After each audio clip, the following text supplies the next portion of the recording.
Like I say, I'm a big Bruce Lee fan.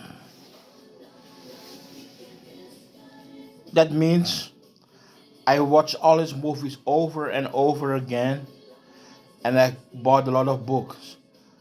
And I live in Holland, where I started doing kickboxing when I was at the age of 16. I started training, but the Dutch guy, they are very tall, and the Moroccan guys, they are very tall too. As I was a small Asian guy, between them fighting with kickboxing, boxing, and kneeing, and low kicking, and kicking backs, and so I was fast, but I wasn't tall and heavy. So when I was kickboxing, the size does matter in kickboxing. If you're tall and heavy, and if you're good. But it's very important when we watch the Japanese K1, you always see the foreigner wins.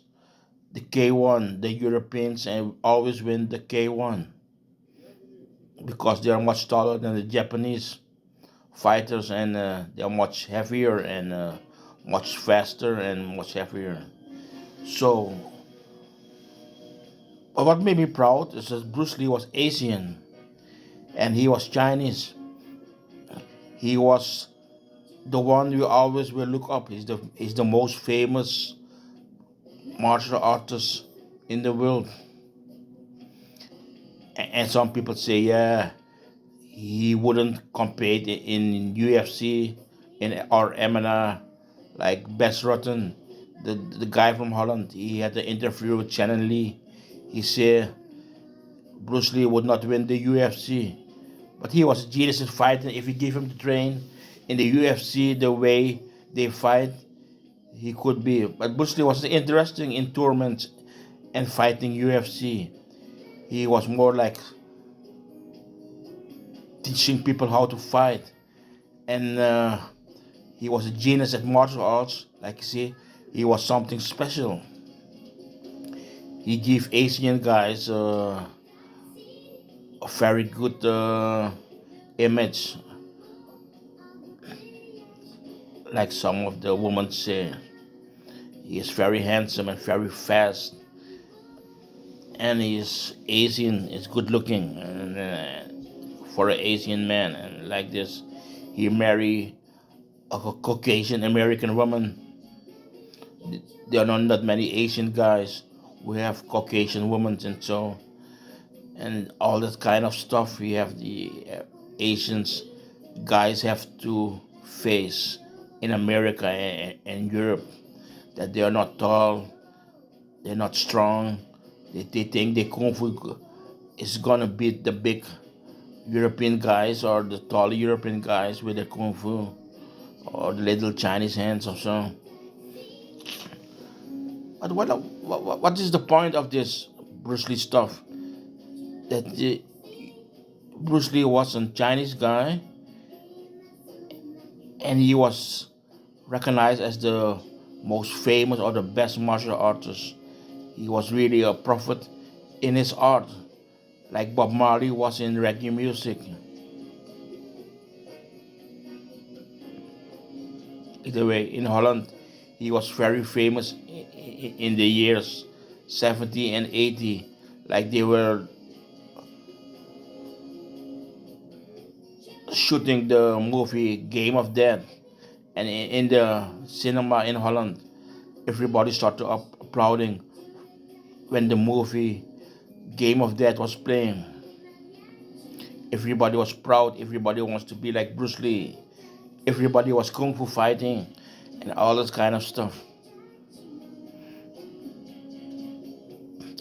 But yeah, he's getting disrespected now because they don't believe in him because he was a small Asian guy. He's only about 5 feet or what I kind of stuff, and only how much pounds of lips he weighs, how much kilo he weighs. He's not very heavy. He's a lightweight, and but they say he could pick up more than his body weight with this with one hand. You can imagine how strong he is for his size. and he could hit like a heavyweight, or even not like a heavyweight, but the same effect as a heavyweight.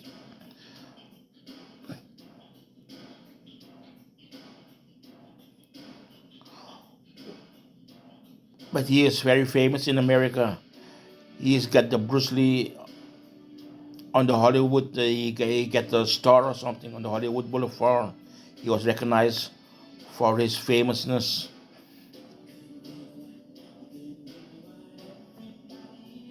I, le- I learned a little bit Wing Chun. They say, "But what is good Wing Chun? To block the Wing Chun with a lap saw as a or a heavyweight boxer or a heavyweight kickboxer is giving a roundhouse kick or a low kick at your Wing Chun defense. So is it gonna block it? Or are you gonna get knocked out by these heavyweight kickboxers and boxers? I don't know if your Wing Chun is gonna work or so. I've seen great Wing Chun fighters like Eminem Butcher and all that kind of men and so. Like Chuck Norris said, he was a professional fighter and Bruce Lee was not. But what is a professional fighter?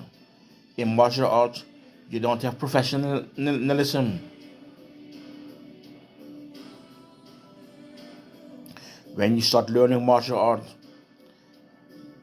you never get full learn. You got to practice every day and learn more every day.